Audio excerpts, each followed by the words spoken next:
Mga anak!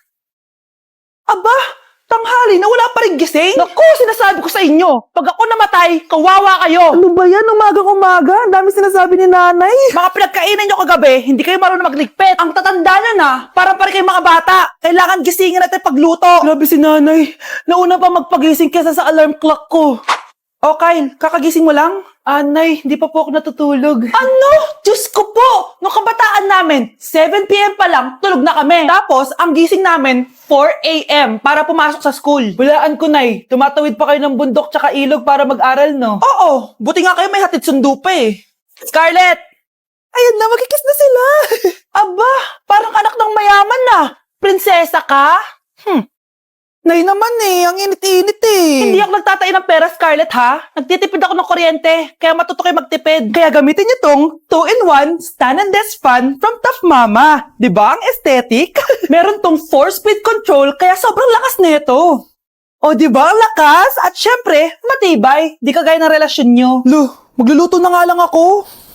Ops, bago ka magluto, gamitin mo tong stackable multi-cooker ng Tough Mama. Pwede ka dito mag-boil, pwede ka mag-fry, at marami pang iba, gaya ng steam and grill. O di ba kahit ano magagawa mo dito.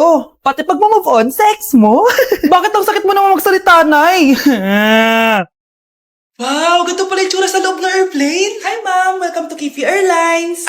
Irishay mashe. Nagsasabi nito. Ma'am, marunong po ako magtagalog. Ay, sorry. Ganda nito Ako na dito Ako na una. Ngayon, si Scarlett. Ako dyan. Ako na una. Ayaw mo umalis dyan, ha? Bleh! Nayo! Hoy, kayong dalawa, di ka titigil dyan, ha? Isa pa. Yung kasi, papansin ka kasi. Kanina baby yun, ha? Ang ingay. Baby, stop crying na. Patahimikin mo yan, ha? Isa pa. Baby, sleep na. Ano yan? mo sa baby ko! Ay, ito na talaga yun. Iiwan ko na ang Pilipinas. Bye, Philippines. Hello, Boracay. Nay, nagugutom na ako. Mahal yung pagkain dito, anak. Sige na, Nay. Nasusuka na ako. Isa lang, ha? Miss, magkano tong biskwit? 70 pesos po. 70? Ang mahal naman. 15 pesos lang yan sa tindahan eh. Eh, di bumaba ka dito sa aeroplano, tapos doon ka sa tindahan bumili. Anak, magtubig ka na muna. Sige, Nay. Tubig, magkano? 100 pesos, ma. Okay, umupo tayo ng maayos dahil malapit na po tayo mag-landing. Ayun, malapit na tayo. Teka lang. Nasa si Brianna? Nay, tapos na ako mag-CR. Nay! Nay! Ba't ako iniwan? Tandaan niyo tong ginawa niyo sa akin. Maghihiganti ako sa inyo. Ma'am, parang wala po ata sa lesson natin yung number 5. Ay, wala ba? O sige, bonus na lang yan. Thank you, ma'am. Ma'am, wala po ata sa lesson natin yung number 5. Oh, anong gagawin ko? Puro ka kasi daldalan, kaya di mo alam. No, favoritism si ma'am. May sinasabi ka? Ay, wala po. A few moments later. So, ganun lang siya kadali. Ma'am, pwede po pa-excuse. Sumasakit po yung puson ko eh. Sige, punta na lang sa clinic. May gamot doon. Sige po, ma'am. Nagets niya ba, class? Ma'am, excuse po. Sumasakit po yung puson ko. Ang arte mo naman. Onti sakit lang, excuse agad. Kapag di maganda, wag na mag-inarte. Kala mo naman ang ganda ni ma'am. Hello po, ma'am. Sorry po, absent ako kahapon. Nagkalagnat po kasi ako eh. Ganun ba? Sige, excuse na lang kita. Sige po, ma'am. Thank you po. Ma'am, excuse po. Nilagnat po kasi ako kahapon kaya di po ako nakapasok. Naku, tigilan mo ako Walang isang araw na lagnat. Ang sabihin mo, tamad ka pumasok. Ikaw nga, palagi ka nga di pumapasok eh. Anong sabi mo? Totoo naman, ma'am. May favoritism ka. Susumbong kita sa principal. Maniniwala ba ang principal sa'yo? Wala ka namang ebidensya. Anak, mag-exam tayo mamaya ha. Dapat mas mataas grades mo kay Scarlett. Oo naman, Nay. Mas magaling naman ako sa kanya. Anak ni ma'am si Samantha. Eto yung mga sagot mamaya sa exam. Perfect mo yan. Sige na, Nay. Baka may makakita pa sa atin. Humanda kayong dalawa sa principal. Tapos na yung maliligayang araw nyo. Bes, kaya pa? Parang pasuko na itsura mo. Sobrang dami pala nito, Bes. Grabe, ang fresh mo pa din. Paano yan? Huwag kang maingay, Bes. Eto ang sekreto ko. G2G Perfect Cover Cushion. Perfect talaga to kasi lightweight na and high coverage pa. Tignan nyo naman. May 3 shades to and ang shade ko ay ang custard. Try nating basain yung face ko. Ayan. Ayan. O diba, ang hirap tanggalin. Love na love ko talaga to kasi waterproof, long-lasting, and transfer-proof. Plus, skincare infused din to kaya hulas-proof talaga. For only 345 pesos lang to. Wow, ang affordable naman yan, Bes. Bibili ako niyan. O eto, Bes, sa'yo na to para fresh tayo bukas sa exam. Salamat, Bes. The best ka talaga. Nay, nandito yung kaklase ko. Hello po, tita. Aba, si Samantha ba to? Tumaba ka, Iha. Ano nangyari sa'yo? Ikaw nga lalo kang pumangit. Di naman ako nagreklamo, di ba? Palagi kasi masarap yung ulam namin, tita. Ganun ba?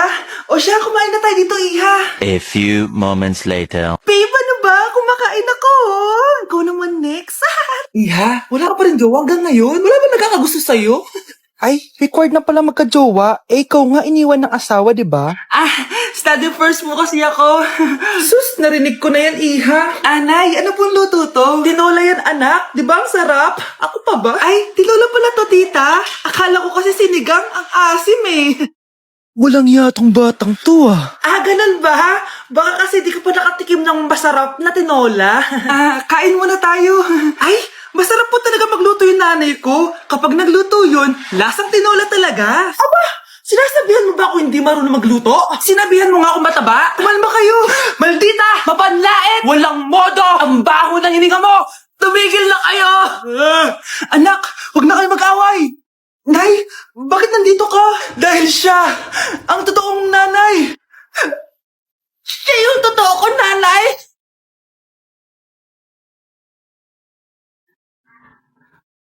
Naku, taas na naman ang kuryente natin. Sino ba kasing aircon na aircon dyan? Si ate, buong araw nag-aircon. Wow, kala mo din nakiki-aircon. Anay, kailangan ko na daw po magbayad ng tuition para makapag-exam ako. Ha? Bayarin na naman?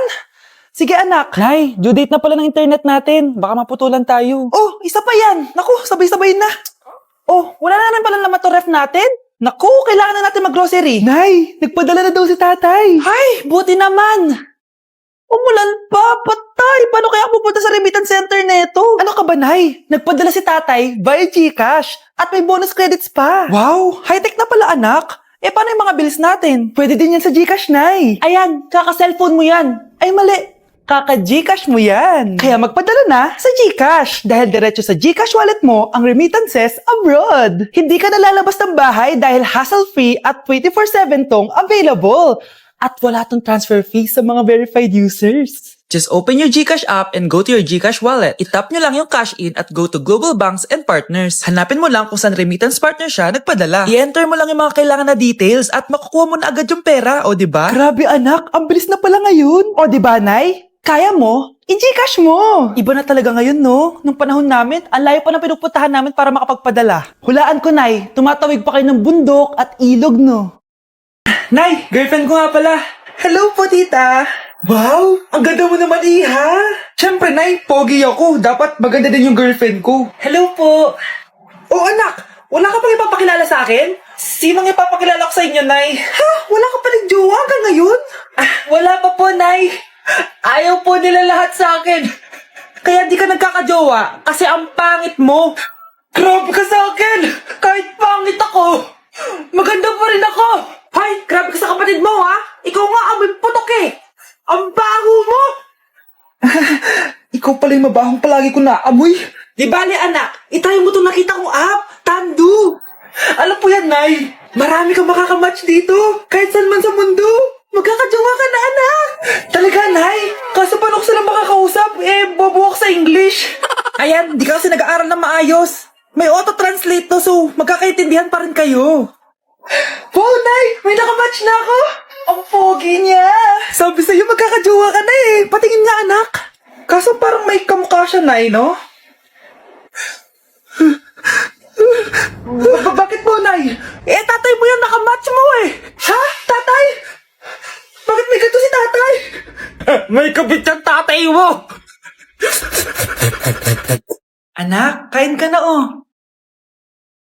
Darating yung mga kaibigan ko ah. Wag na wag mo ako ipapahiya. Sige anak. Ay, andyan na sila. Oo, tapos nagkita kami ng ex ko, di ba? Kayo pala yung mga kaibigan ni Scarlett. Gutom ba kayo? May pagkain dito ah. Ang pangit pala ng mama ni Scarlett, no? Isa lang yung mata. Huy, grabe ka naman. Naya na ba? Di ba sabi ko sa'yo, wag mo ako ipapahiya? Kainis. Umalis ka nga dito. Kita magpakita. Sorry anak. Tara na nga, labas na nga lang tayo. May panira dito eh. Tara. Anak, sandali. Anak, Scarlett, graduation mo pala bukas? O tapos? Si nanay ba yung aakyat sa stage? Ay hindi! Si tita na lang isasama ko. Papahiya mo lang ako eh. Buti pa si tita, kompleto yung mata. O sige, proud ako sa'yo anak ha. Kainis, bakit kasi isa lang yung mata mo? Balang araw anak, malalaman mo rin kung bakit. Diyan ka na nga, marami pa akong gagawin. Ano bang ginagawa natin sa hospital, tita? Sumama ka na lang Scarlett, may kailangan ka malaman. Scarlett? Ikaw yung anak ni Susan, right? Oo, Doc. Ako nga si Scarlett. Ba't kilala mo ko? Oh yes, I remember! Ikaw yung batang na-aksidente dati, yung nabulag yung kaliwang mata. Buti na lang dinonate ng nanay mo yung kaliwang mata niya para sa'yo. Kaya pala isa lang yung mata ni nanay. Alam mo, sobrang mahal ka ng nanay mo. Huwag mo siyang papabayaan ha.